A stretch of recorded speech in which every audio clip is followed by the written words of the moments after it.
Chinicuil. Hola, ¿qué tal? Muy buenas. Bienvenidos una vez más a Chinicuil, gente bella, gente astuta y gente feliz. No hay gente feliz en el internet. Bueno, sí que la hay. Pero bueno, ese no es el punto. El punto es que voy a hablar de las fronteras. Y cómo no son la idea más brillante que se nos ha ocurrido como especie, la verdad. Estas líneas en los mapas parecen obvias y necesarias, como creadas por la naturaleza. Pero no son naturales ni siempre estuvieron ahí. De hecho, son un invento bastante reciente.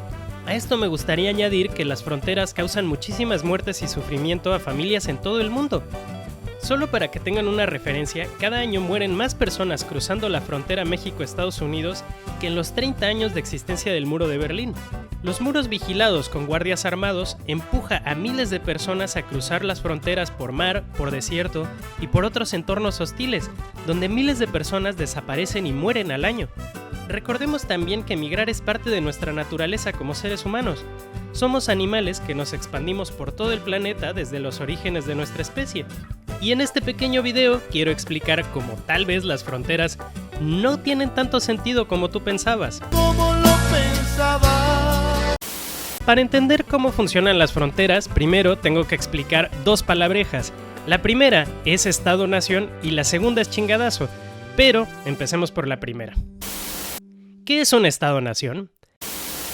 La palabra país es uno de esos conceptos un poco confusos que no terminan de explicar exactamente lo que son.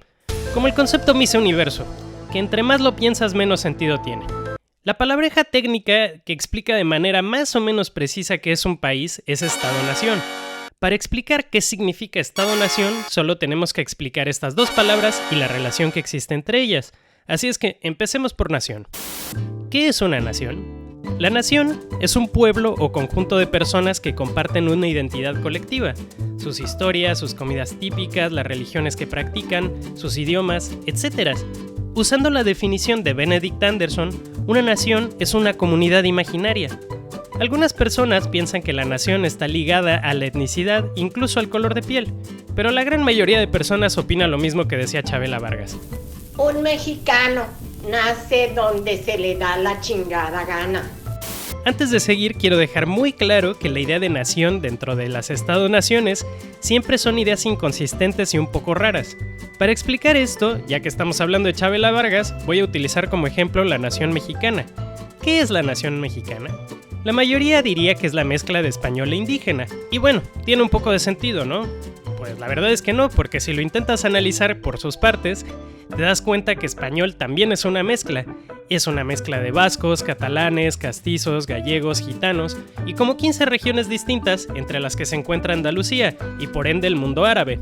Y esto es solo una primera parte de la ecuación, porque ¿cuál diríamos que es nuestra herencia indígena? La mexica, la mixteca, la tlaxcalteca, la totonaca, la zapoteca, otomí, mazahua, mazateca o maya. ¿Cuál idioma? ¿Cuál gastronomía? ¿Cuáles costumbres? ¿Y qué pasa con nuestra herencia africana? ¿O la estadounidense? ¿O la cubana? Y si intentamos explicar lo que significa cada una de estas partes, será más difícil que contar en números irracionales. Como lo ven, el concepto de nación es difuso en el mejor de los casos, y en el peor, es un esfuerzo por borrar el 90% de las culturas en favor de una narrativa que es un poco de todo, pero mucho de nada. Bueno, ahora que hemos explicado esto de nación, tengo que explicar qué es un estado. El Estado es el aparato político que dirige la nación. Generalmente esto incluye a la policía, el ejército, al presidente, la Cámara de Diputados, senadores, gobernadores, burócratas y otros organismos que cambian de país a país. Los estados pueden tener muchas formas, pero su característica principal es que tienen el monopolio y legitimidad del uso de la violencia. Esto quiere decir que el Estado es el único organismo humano que te puede agarrar a chingadazos a ti y a tus amigos y familiares de manera absolutamente legal. En resumen, lo que hoy conocemos como país es la unión de este aspecto ideológico que llamamos nación y la organización política que llamamos Estado. Por cierto, chingadazos es un golpe muy fuerte. La parte muy loca de esto es que yo me imaginaba que las naciones fueron las que originaron a los estados, pero realmente fue al revés. Los estados contienen muchas naciones y crean estos Frankensteins culturales tomando un poco de cada costumbre, vestimenta, idioma, estilos musicales y demás rasgos para crear esto que llamamos nación brasileña, nación peruana, keniana, japonesa, etc. Y las fronteras son la delimitación del Estado-Nación y el límite hasta donde pueden dar chingadazos de manera eficiente. Les dije que la palabra chingadazo iba a ser muy útil para entender este tema. Las fronteras no son productos de la geografía ni de las delimitaciones culturales. De hecho, la mayoría de las personas cercanas a las fronteras tienen orígenes culturales muy parecidos de un lado y de otro. De este lado es México y del otro es Guatemala, aunque hablemos el mismo idioma, tengamos la misma cultura y la misma geografía. Entonces, la frontera cumple la función de proteger una idea abstracta de identidad creada para validar un estado que nos controla y nos oprime, y nos da chingadazos de manera sistemática. No, Chinicuil, no exageres, hombre, que no tienes ni idea. Las fronteras cumplen un montón de funciones y te las voy a explicar, mira. Una, detener a los maleantes, a los delincuentes, a los maleantes, delincuentes, maleantes. El problema de este argumento es que presupone que las personas extranjeras son maleantes, pero si lo contrastamos con la evidencia del mundo real, nos damos cuenta que la mayoría de los crímenes son cometidos por personas no extranjeras. Y si comparamos los países con tasas más altas de criminalidad con los países con tasas más altas de migración, tampoco vemos una correlación. Bueno, pero protegen la cultura, los idiomas, las costumbres, las tradiciones. Que si entran muchos emigrantes, al final nos las terminan diluyendo. Como ya habíamos hablado, el concepto de nación es difícil de justificar como una cosa única e inmutable. De hecho, si usamos ejemplos históricos de las civilizaciones más emblemáticas, siempre veremos que estaban ligadas a una gran mezcla cultural y altos niveles de migración. Pensemos en Roma, Teotihuacán, el Imperio Español o el Imperio Mongol. Todos tenían en común una grandísima mezcla de nacionalidades. Bueno, mira, a lo mejor eso, vale, te lo compro. Pero, vamos, que vienen los extranjeros que nos van a quitar el trabajo. Vamos, digo yo, ¿no?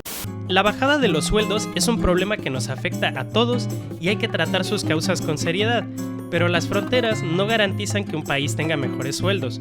Y muchos expertos han hablado al respecto, como Javier Ortega de la City University de Londres. Todavía no hay consenso de que a más inmigrantes, más desempleo y peor salario para los nativos, pero no hay evidencia de que la llegada de inmigrantes repercuta de forma negativa en el salario o en las posibilidades de encontrar empleo, incluso aunque haya desempleo. Las empresas son las que promueven las bajadas de sueldos. Todos merecemos salarios justos, pero culpar a los migrantes es desviar la atención de donde realmente la deberíamos de poner. Atención, me refiero. Bueno, vale, las fronteras a lo mejor no repercuten en los índices delictivos ni en las tasas de desempleo, yo qué sé. Bueno, la idea de nación es una cosa tan extraña que a lo mejor no tiene sentido, ¿eh? Pero imagínate que se te mete alguien en tu casa sin tu permiso, que yo qué sé, que aunque te ayude con las cosas del hogar, pero estás ahí en tu derecho, ¿no? ¿No? ¿Cómo no vas a proteger tu casa? Esta metáfora nunca la he entendido muy bien.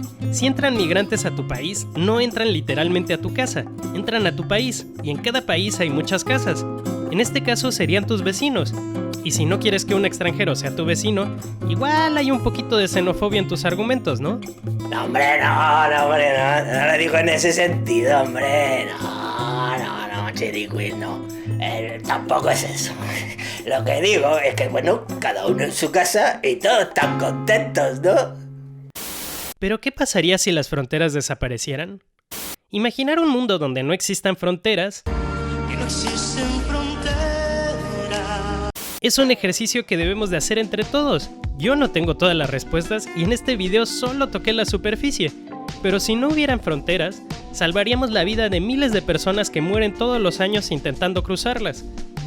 Borraríamos de golpe una de las injusticias más grandes de todas, y es que la mayoría de los seres humanos nacen sin el derecho a viajar y a trabajar por el pasaporte del país donde nacieron. Al nacer en su país, automáticamente tienen menos derecho que una persona que nació en un país del norte global, y esto está de la verga.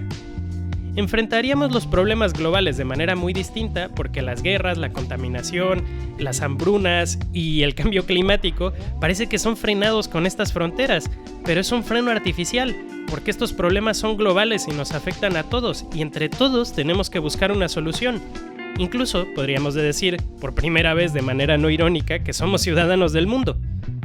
Muchas gracias a todos por su atención. Yo sé que este tema es un poco denso y terrible, así es que dejo unas imágenes de foquitas para que se relajen. Muchas gracias a todos los que llegaron hasta el final.